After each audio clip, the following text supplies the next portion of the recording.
2, 3 e... Bom dia, sétimo ano, tudo bem com vocês? Professor Rubens, disciplina de Geografia do Colégio Castro Alves, ok?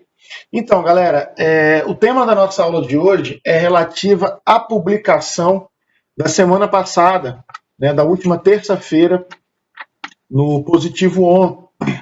Nós iniciamos os nossos estudos do capítulo 5, Urbanização, Industrialização e Infraestrutura.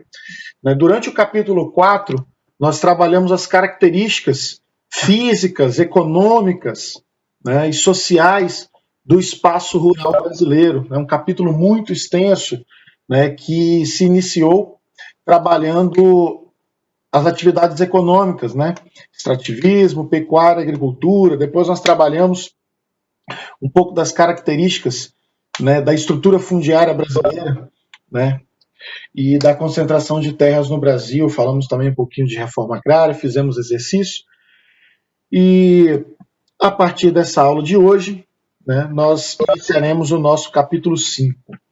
E logo de cara, pessoal, eu gostaria já de trabalhar com vocês os conteúdos da página 22, né, 21 e 22, até a página 26, que foi o que eu relatei para vocês, né, na última postagem.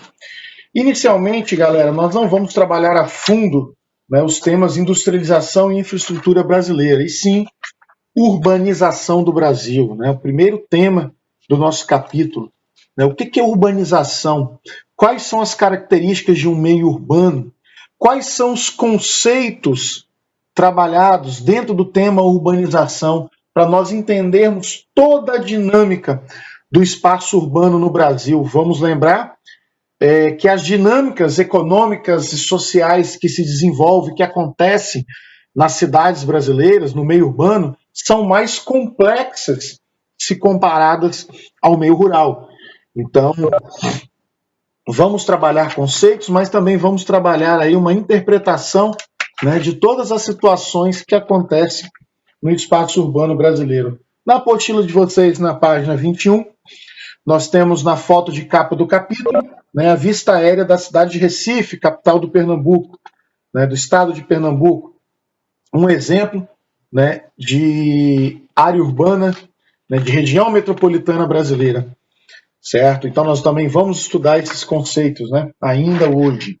Eu gostaria que vocês acompanhassem comigo as páginas da apostila, porque não sei se vocês perceberam, lá na postagem, pessoal, do Positivo On, eu coloquei algumas observações acerca da leitura de vocês da apostila, né? Alguns conceitos, alguns termos que vocês deveriam prestar bastante atenção durante a leitura, porque são muito importantes para a gente compreender toda essa dinâmica, essa complexidade do espaço urbano no Brasil. Já na página 22, o texto da apostila diz, né, que a população urbana mundial vem aumentando, né, sistematicamente, isto é, população urbana, taxa de urbanização. Quando a gente fala em urbanização, pessoal, nós falamos em população urbana. Professor, eu pensei que urbanização, o crescimento da urbanização, fosse o crescimento do tamanho das cidades. Isso também acontece. À medida com que a população das cidades vai aumentando, o espaço físico urbano também vai aumentando. Só que o conceito, o nome urbanização, se refere à população no meio urbano. Quando nós queremos nos referir ao tamanho das cidades, né, o crescimento do espaço físico das cidades, nós utilizamos a expressão crescimento urbano. Então, já para nós começarmos, né, a trabalhar conceitos dentro desse capítulo, urbanização, aumento de população no meio urbano, que geralmente já vem acompanhado do crescimento do espaço físico das cidades, chamado de crescimento urbano. Então, pessoal, para entender a urbanização, para nós entendermos, né, o processo de urbanização que está sendo citado aqui na apostila, então temos que entender que é a concentração populacional nos espaços urbanos, motivada por vários fatores. Tá? São vários os fatores que proporcionaram o aumento da população urbana, né, das taxas de urbanização, tanto no Brasil quanto no mundo. Nós temos aí modernização do campo, que motivou o êxodo rural, né, migração campo-cidade, e junto a esse processo de modernização do campo e de êxodo rural, nas cidades nós tivemos um fator primordial que promoveu a atração dessa população do meio rural para o meio urbano, que foi a industrialização. Tá? Então, ao longo do capítulo, nós vamos trabalhar também, no caso do Brasil, os fatores, né, de uma maneira mais específica, que proporcionaram esse aumento das taxas de urbanização. Então, mecanização do campo, industrialização, que cada vez mais motivaram o êxodo rural, né, a migração campo-cidade no Brasil ao longo do século XX. Tá? Mas essa questão da modernização agrícola e industrialização, nós vamos trabalhar um pouco mais à frente no capítulo.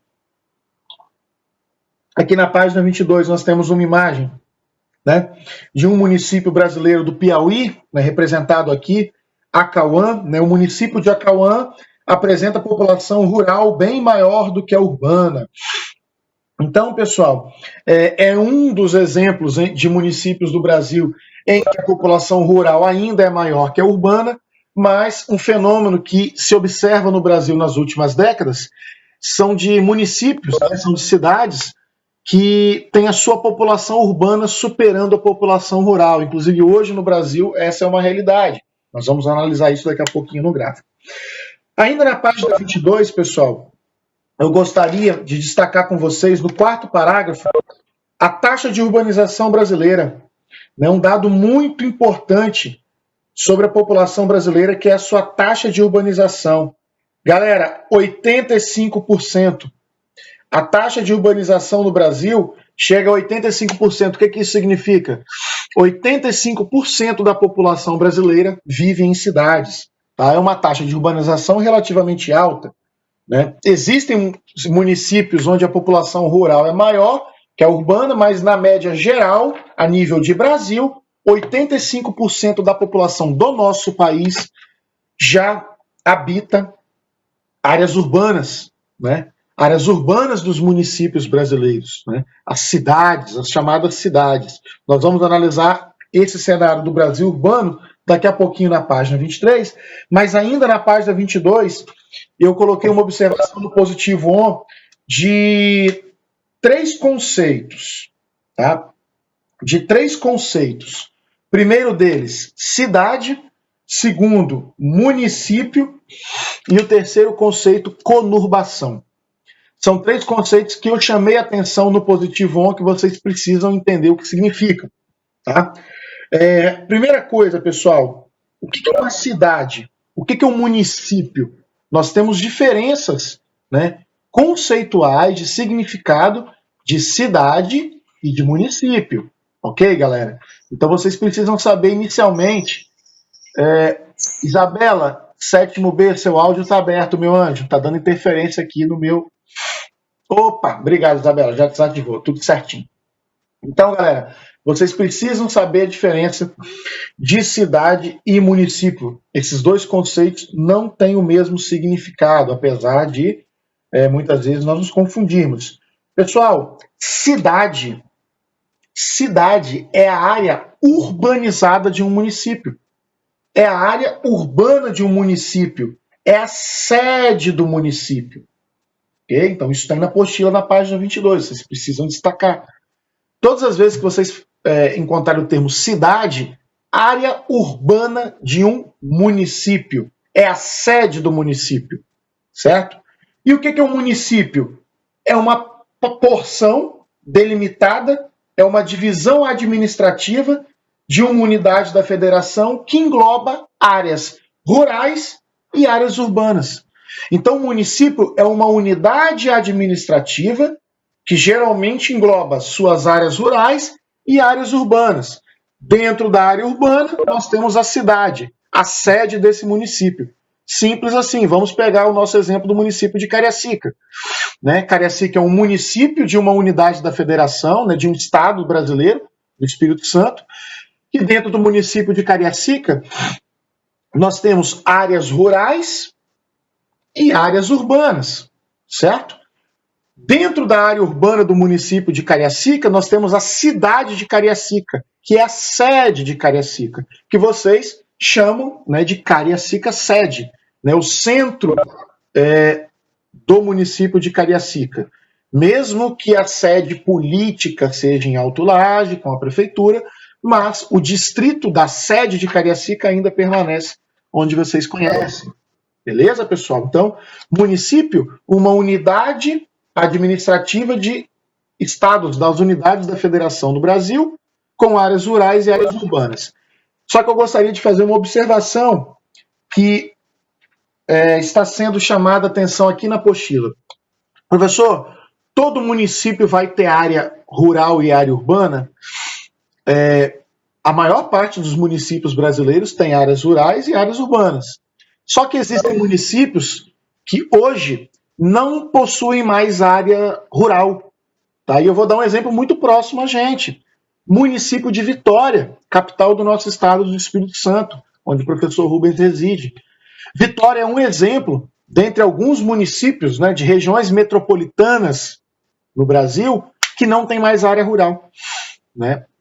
Por isso que Cariacica e vários outros municípios, todo o restante, né, dos outros 77 municípios capixabas, possuem PDM, Plano Diretor Municipal, que é um plano que organiza a cidade, né, que é um plano que organiza, né, as atividades econômicas dentro do município, por ter área rural e urbana.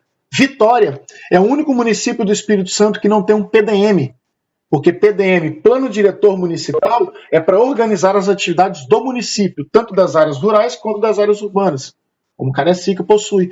Vitória não possui PDM, Vitória possui PDU, Plano Diretor Urbano. Por que, Rubens? Porque Vitória é um município, é o único município do Espírito Santo que possui somente área urbana, não mais possui área rural. Tá? Isso é uma característica do município de Vitória. Quem decide isso, professor? A própria prefeitura de Vitória, né, reconheceu a ausência de áreas rurais no município já há alguns anos. Tá bom? Então, só para uma curiosidade para vocês. Bom, trabalhado esse conceito de cidade e município na apostila, eu gostaria de chamar a atenção de vocês para essa foto, para essa imagem aqui na página 22, que representa um processo muito comum em algumas cidades brasileiras, que é o processo de conurbação. Nossa, professor, que nome esquisito, mas muito importante. Quando vocês trabalharem urbanização, seja no final do ensino fundamental ou lá no ensino médio com o professor Enzo, vocês ainda vão ouvir falar bastante desse conceito, conurbação, que é um conceito é um fenômeno urbano muito comum no Brasil, já acontece em vários países do mundo, mas muito comum no Brasil, principalmente em torno das capitais dos estados brasileiros e suas regiões metropolitanas. A gente ainda vai hoje, né? Eu ainda vou destacar com vocês o que seria uma região metropolitana. Pessoal, o conceito de conurbação é muito fácil de entender. Reparem no texto da apostila. No finalzinho do último parágrafo da página 22. A conurbação ocorre, portanto, quando as áreas urbanas de 2 ou mais municípios se juntam formando uma só grande malha urbana. Professor, mas são municípios diferentes, mas visualmente você não consegue observar onde termina um município e começa o outro, porque as áreas urbanas praticamente se encontraram, se uniram. Esse é um fenômeno da conurbação muito comum na região metropolitana de São Paulo, né? São Paulo, Guarulhos, Diadema, são municípios da Grande São Paulo que estão conurbados. Você não tem de um município para o outro áreas rurais, né? Ou áreas que fique fácil identificar onde acaba um município, né? Uma cidade, uma área urbana de um município, se inicia outra. Querem ver um exemplo? Essa foto aqui, ó. Região metropolitana de Goiânia, estado de Goiás. Observe na foto. A imagem de satélite evidencia a conurbação entre as cidades de Goiânia, capital do estado de Goiás, e Aparecida de Goiânia, separadas pela Avenida Rio Verde. Olhem que situação. Nós temos de um lado da Avenida Rio Verde o município de Goiânia, capital do estado de Goiás, e do outro lado da Avenida Rio Verde, uma cidade chamada Aparecida de Goiânia. Isso é conurbação, quando as áreas urbanas de diferentes municípios praticamente se encontram, formando uma única área urbanizada, né? Mas aqui a gente sabe, né, que o município de Goiânia e de Aparecida de Goiânia são divididos, né, pela Avenida Rio Verde. Mas, se você não tem essa informação na legenda, você acha que é uma única cidade. Beleza? Então essa é a conurbação. Quando as áreas urbanas de diferentes cidades, praticamente se unem, se encontram. O que pode dividir? Às vezes um córrego, né? Às vezes uma avenida. Querem ver um exemplo de conurbação bem pertinho da gente, pessoal? Bem perto de nós? Cariacica e Vila Velha. Professor, todo o limite dos municípios de Cariacica e Vila Velha são conurbados? Não, mas uma boa parte do limite dos municípios de Cariacica e Vila Velha são conurbados. E é fácil a gente perceber. Querem ver um exemplo? Quando vocês passam pela segunda ponte, sentido Vitória-Vila Velha, antes de descer a Lindenberg, vocês têm um canal, né, que hoje mais se parece um valão, chamado de Rio Marinho, que foi um rio artificialmente aberto, né, lá no século passado, né, alguns séculos atrás, pelos escravos, para escoar parte da produção do café até o Porto de Vitória. Né? Rio Marinho. Então o Rio Marinho é que divide Vila Velha de Cariacica? Sim. Né? Boa parte do limite é o Rio Marinho. E por que está conurbado? Gente, de um lado do rio, área urbana do município de Cariacica. Jardim América, Nova América, seguindo lá para trás. Né? Vasco da Gama, vai embora. Do outro lado do Rio Marinho, São Torquato, Cobi de Baixo, né, Alvorada. Alvorada não, pega um pouco antes. A área urbana de Cariacica se encontrando com a área urbana do município de Vila Velha. Totalmente conurbados. Apenas o que divide os bairros de Cariacica e Vila Velha é o Rio Marinho, certo? Inclusive tem até o nome de um bairro, né, de Cariacica, que é Rio Marinho, e de Vila Velha recebe o mesmo nome, mas de municípios diferentes. Um outro exemplo de conurbação bem próximo de vocês, bem próximo de nós aqui no Espírito Santo. Ok, pessoal? Então, muita atenção nesses conceitos de urbanização, que é a concentração de população no meio urbano, o que é uma cidade, né, que é a área urbana de um município, a sede de um município, e o município é uma unidade administrativa, né, denominada município, muito presente, né, presentes aí nos nossos estados que compõem o Brasil, tá bom? E os municípios podem ter áreas rurais ou urbanas, e atenção, porque alguns municípios podem ter somente área urbana, ok? Beleza, pessoal? Vamos falar um pouquinho de Brasil urbano aqui na página 23.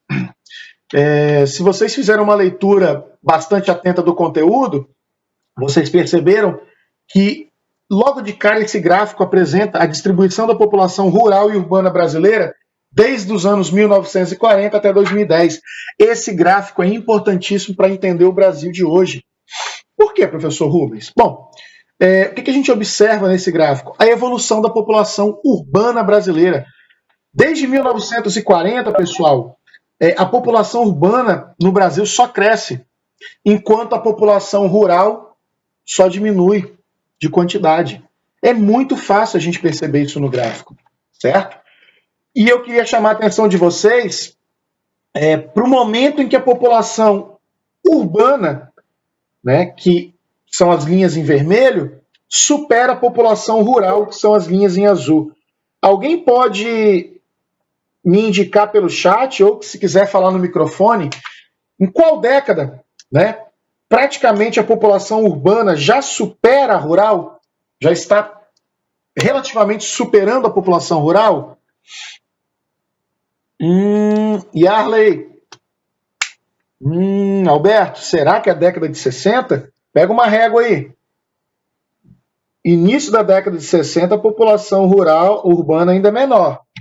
Em meados da década de 60, as linhas se encontram. Na metade dos anos 60. Já nos anos 70, você tem o primeiro quadradinho vermelho superando o azul.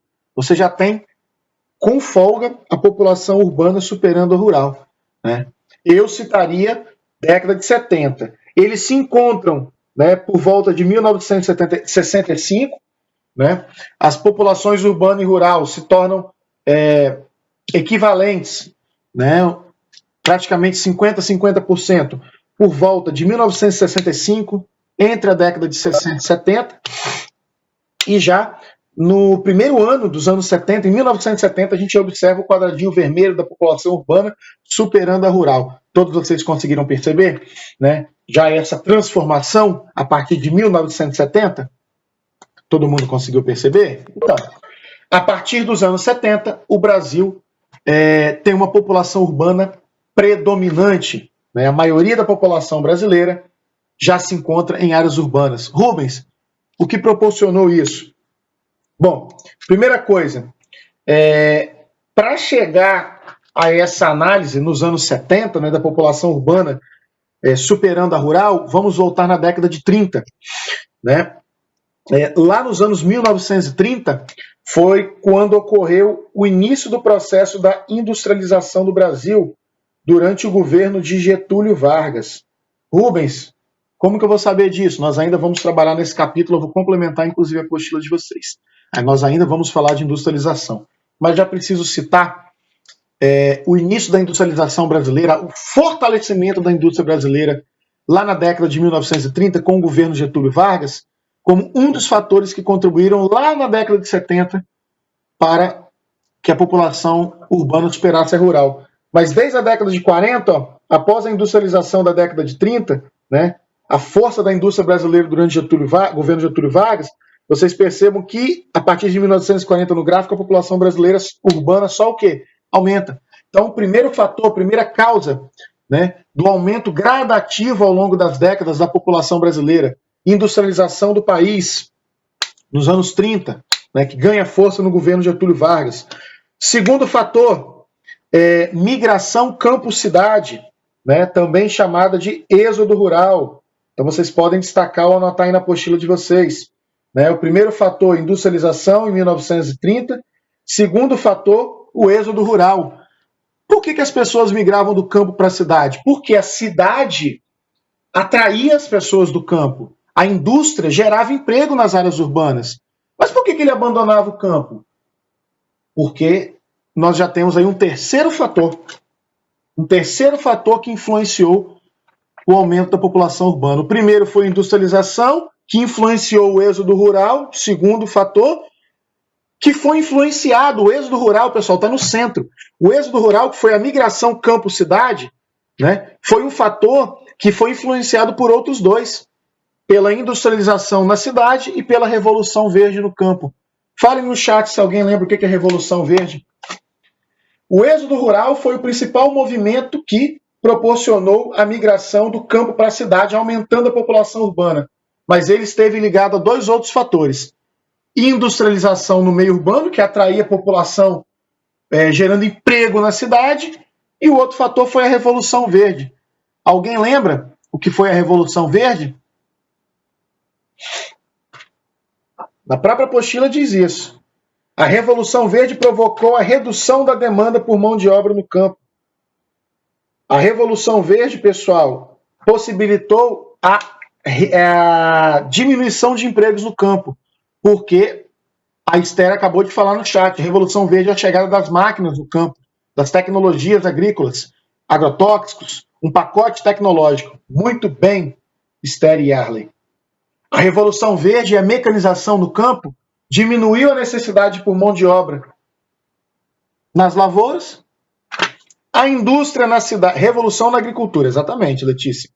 Então, pessoal, entendam o seguinte: por que a população urbana no Brasil começa a crescer tanto, né, da década de 30 até a década de 70 e até os dias atuais? Porque no Brasil nós sofremos um grande êxodo rural, que foi a migração campo-cidade. O que causou a migração campo-cidade? Tem um fator urbano e um rural. O fator urbano foi a industrialização, que atraía as pessoas para a cidade, que gerava emprego, porque o campo sofria o quê? A Revolução Verde, né? A mecanização das lavouras, que diminuía a oferta de emprego. E a população via nas cidades uma oportunidade de trabalhar. Certo? A Revolução Verde, a industrialização no Brasil ganhou força na década de 30 e a Revolução Verde ganhou força na década de 60. Então o êxodo rural no Brasil aumentava cada vez mais, resultando no que vocês observaram no gráfico na década de 70, que a população urbana já superava a rural. Não era adquirido pela agricultura familiar, não é, professor? Exatamente, Esther. Como essas máquinas eram muito caras, né? A agricultura familiar não tinha como ter tanto acesso a essas tecnologias, não tinha como melhorar sua condição de vida no campo. Muitos acabaram migrando para as cidades. Muitos pequenos agricultores acabaram migrando para as cidades, né? Porque as grandes fazendas cresciam, as pequenas propriedades não tinham como competir com a produção das grandes fazendas, não tinha como se mecanizar, como a Esther falou, era muito caro, migravam para as cidades para trabalhar na indústria. Inclusive, meus queridos, vão um pouco mais além. Foi a partir dos anos 60 e 70, com a indústria cada vez mais crescendo no Brasil e a mecanização do campo cada vez mais crescendo, gerando desemprego no campo, que nós tivemos uma consequência que eu vou trabalhar com vocês mais no final do capítulo, que foi a formação das grandes periferias e bolsões de pobreza nas cidades, que não estavam preparados para receber essa população muito grande que migrava do campo. Mas isso é um papo para o final do capítulo. Tá? Realização de pesquisas para aumentar a produtividade das sementes, dos solos. Por isso também trouxe mais grilagem de terras, exatamente, Esther. A grilagem, que é a falsificação de títulos de terras, cada vez mais dificultava a vida do pequeno proprietário, que não conseguia se inserir na mecanização das lavouras, migravam para as cidades. A indústria na cidade era uma forma que essa população encontrava, né, para tentar se sustentar. E a população urbana cada vez mais crescendo no Brasil. Alguma dúvida, pessoal, em relação a esse conteúdo do Brasil urbano na página 23? Se vocês fizerem uma leitura atenta dessa apostila, como eu já tinha pedido semana passada, e com essa minha explicação, eu acho que vocês conseguem entender, né, esse aumento da taxa de urbanização ao longo do século XX. Industrialização a partir da década de 30, no governo Vargas, né? Revolução Verde, mecanizando o campo, isso influenciando cada vez mais no êxodo rural. Ok? Tranquilo, pessoal? Seguindo aqui, página 24, né? Crescimento da população urbana. Tá vendo, galera? Até já me adiantei um pouquinho. Essa página 24 é basicamente que nós analisamos o gráfico, né? É uma interpretação textual do gráfico, tá? Afirma aqui que em 70, né, a nossa população já era predominantemente urbana, crescia em um ritmo muito acelerado, né? O êxodo rural cada vez mais contribuía para o aumento da população urbana, e eu já gostaria de adiantar para vocês o que nós vamos trabalhar na próxima aula, na página 27, né? Antes de entrar em indústria, nós vamos trabalhar na página 27 um tema sobre problemas sociais e ambientais urbanos. Pessoal, essa urbanização brasileira, muito rápida, que vocês observaram no gráfico, ela ocorreu com base em um crescimento urbano desordenado. Eu gostaria que vocês destacassem isso na apostila. Crescimento urbano desordenado, que vocês anotassem nessa página 24, aí próximo ao título mesmo, né? Crescimento da população brasileira, da população urbana, vocês puxassem uma setinha e colocassem crescimento urbano desordenado. O que significa isso? O crescimento urbano no Brasil, né, ao longo do século XX, vocês observaram no gráfico, está aqui no gráfico, tá, pessoal? Foi um crescimento muito rápido, muito grande da população urbana e ocorreu de maneira desordenada. O que significa isso? Foi muito rápido, as cidades não estavam preparadas para receber essa população que migrava, né, das áreas rurais, e o crescimento das cidades no Brasil e da população foi feito de maneira muito rápida, sem o planejamento, sem infraestrutura de saúde, de educação, de moradia suficiente. Por isso que nós tivemos o grande crescimento de periferias, né, de favelas no Brasil, ocupações em áreas de risco, problemas de saneamento básico, mas isso nós vamos trabalhar lá na página 27, a partir da nossa próxima aula. Nós vamos trabalhar problemas sociais e ambientais urbanos e também vamos entrar em indústria no Brasil, tá, pessoal? Então, nessa aula, né, eu gostaria de destacar isso para vocês, tá? Esse crescimento da população urbana que ocorreu de maneira muito rápida, desordenada, fazendo surgir problemas sociais e ambientais urbanos, que nós vamos trabalhar de maneira mais específica na próxima aula. Bom, para finalizar a nossa aula de hoje, foi uma sugestão de leitura na apostila também, os conceitos de rede e hierarquia urbana. Agora eu gostaria que vocês tivessem muita atenção, porque são conceitos um pouquinho mais complexos, tá, pessoal? Primeira coisa que eu queria destacar para vocês, no texto da página 25, é essa expressão rede urbana. Rede urbana, hierarquia urbana. O que é uma rede? Quando vocês pensam numa rede de pesca, aquela tarrafa que o pescador joga no rio ou no mar, o que vocês lembram da rede? Quando vocês observam a rede, vocês lembram o quê? Esté está achando muito interessante essa matéria. Esté, interessante e extremamente importante para vocês durante toda a vida estudantil de vocês, tá? E a gente começa a estudar no 7º ano. Pessoal, quando vocês observam uma rede de pesca, o que vocês entendem? Como a rede de pesca é feita? Aqueles nós, aqueles pequenos nós entre a malha da linha de nylon. O que vocês têm? O que vem na cabeça de vocês? Quando vocês observam uma rede de pesca, vocês observam um nó perto do outro. Vocês observam o quê? Uma conexão, né? Linhas o quê? Conectadas por nós, né? Então, quando a gente cruzamento, encontro, muito bem, Fernanda, muito bem. Cruzamento, encontro, conexão. Então, quando a gente fala em rede urbana, pessoal, nós devemos lembrar que áreas urbanas podem se conectar, podem se interagir, né? Podem se encontrar, como a Fernanda acabou de citar no chat. Então, a rede urbana nada mais é do que áreas urbanas conectadas, certo? A conurbação é um exemplo de conexão de áreas urbanas que eu falei alguns minutos atrás, né? As áreas urbanas de diferentes municípios que se encontram na conurbação é um exemplo de rede urbana. Só que dentro da rede urbana, né, das várias cidades que podem se conectar ou não, né, principalmente de uma região metropolitana, né, as áreas urbanas do Brasil, que formam grandes redes urbanas, elas têm algumas características específicas entre essas cidades, que é a hierarquia urbana. Vocês estudam história, né, hierarquia social, né, diferentes classes sociais na época da primeira Revolução Industrial. O que é uma hierarquia? Né, são diferentes segmentos, são divisões. Então se a rede urbana é um encontro, um cruzamento, uma conexão, uma integração de pessoas, de cidades, de áreas urbanas, a hierarquia urbana é uma divisão de classes, é uma divisão de cidades, de importância. Professor, é divisão de classe social? Não. Hierarquia urbana é uma segmentação, é uma divisão em graus de importância das cidades dentro de uma rede urbana. Então, olha que interessante. Enquanto uma rede urbana é um conjunto de cidades, é um conjunto de áreas urbanas, dentro dessas grandes áreas urbanas, como exemplo a região metropolitana, nós temos diferentes graus de importância entre as cidades, diferentes categorias entre as cidades, como a Esther acabou de citar no nosso chat, certo? E nós temos aqui 3 categorias principais, pessoal, dentro de uma rede urbana. Dentro da hierarquia urbana, nós temos 3 principais categorias muito comuns na rede urbana brasileira. Tá? Metrópole, capitais regionais ou centros regionais e centros sub-regionais. Na ordem da apostila, né, nós temos essas categorias de cidades mais influentes até as menos influentes.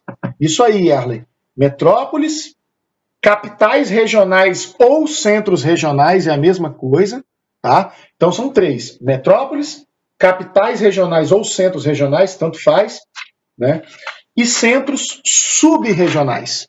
Então, no Brasil nós obedecemos essas 3 primeiras hierarquias, né? Então, essas 3 categorias estão dentro da hierarquia urbana que compõe uma rede urbana. Pessoal, dentro de um estado, de uma unidade da Federação do Brasil, nós temos de maneira muito comum, essas 3 hierarquias. O que é uma metrópole? O que é uma metrópole? Uma metrópole é a cidade principal de um país, de um estado. Tá? São as principais cidades de determinados territórios ou países. Metrópoles. no Brasil nós temos várias metrópoles, tá? O que são essas metrópoles? São as principais cidades, né? São os principais espaços urbanos dentro de um país, onde concentram as principais atividades econômicas, os principais sistemas de transportes, né? A maior parte, muitas vezes, da população.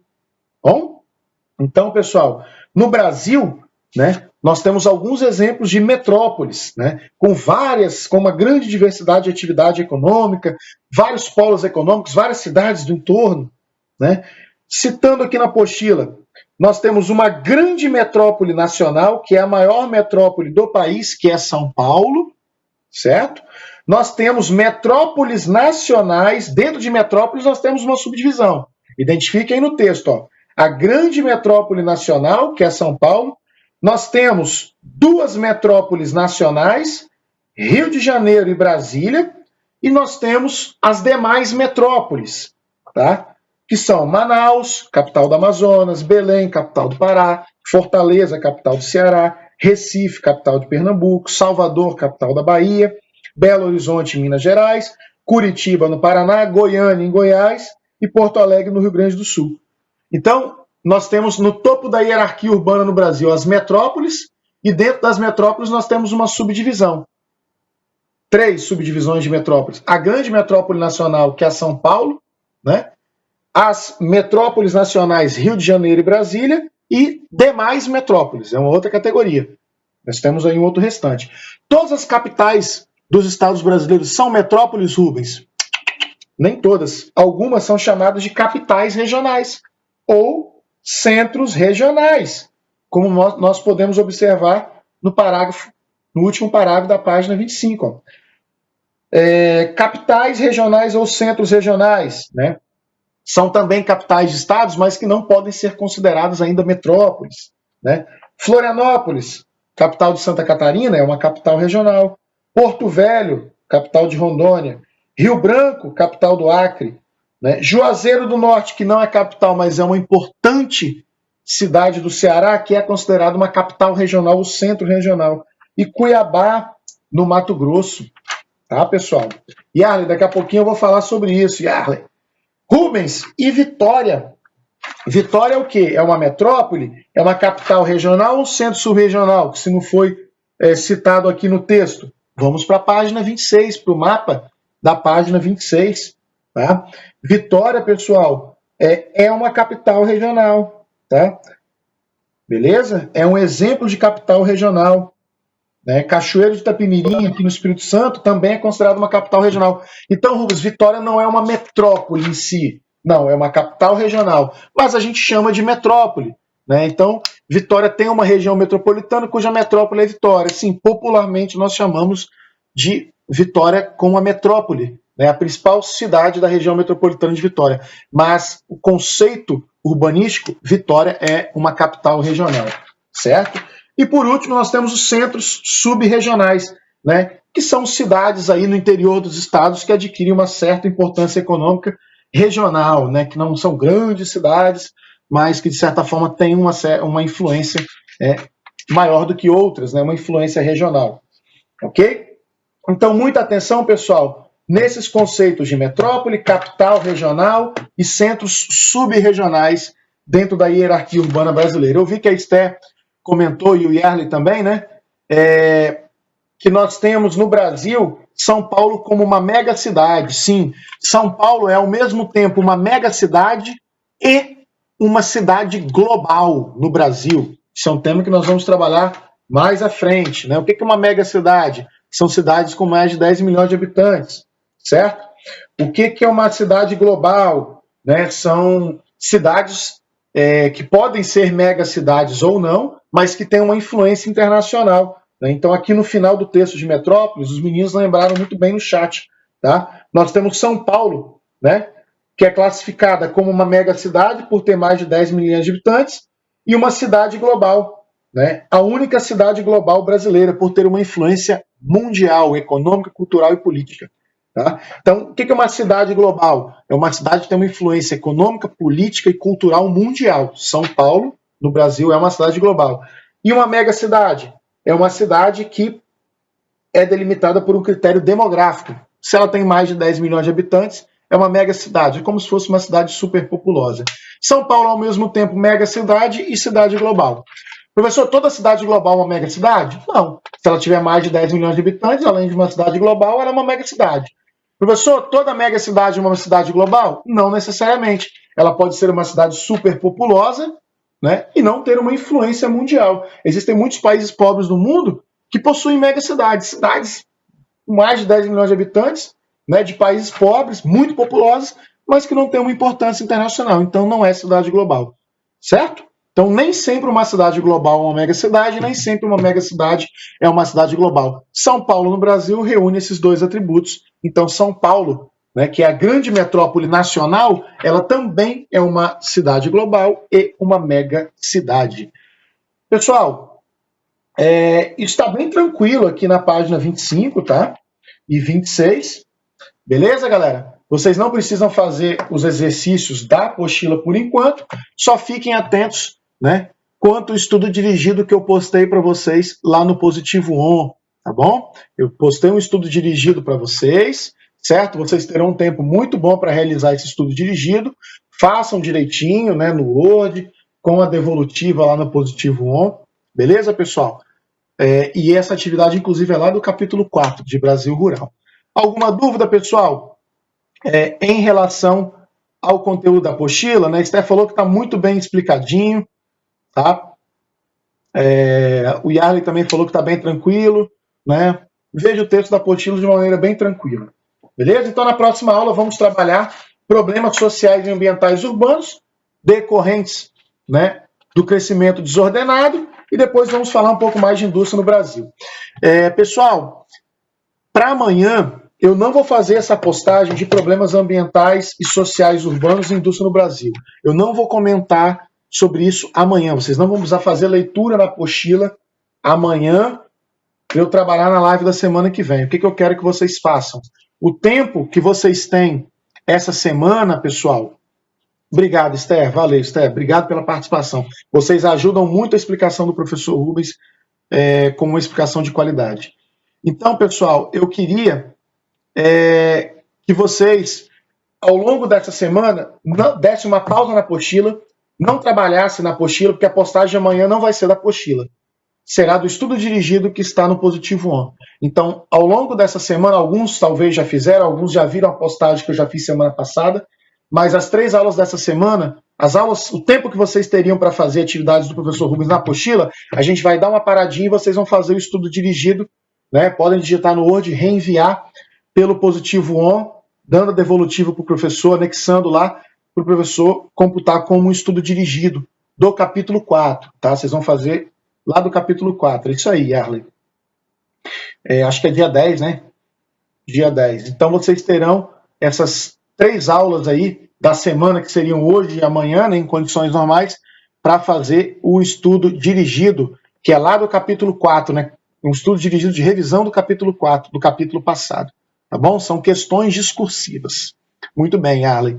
Beleza, pessoal? Então, amanhã, prestem atenção no Positivo On, que terá a postagem, né, reforçando o estudo dirigido. Aí vocês vão na parte de atividades, tem tudo bonitinho, explicadinho, como vocês responderão e farão a devolutiva para o professor.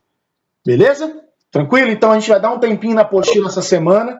Né? Amanhã nós não vamos continuar o capítulo 5, só semana que vem.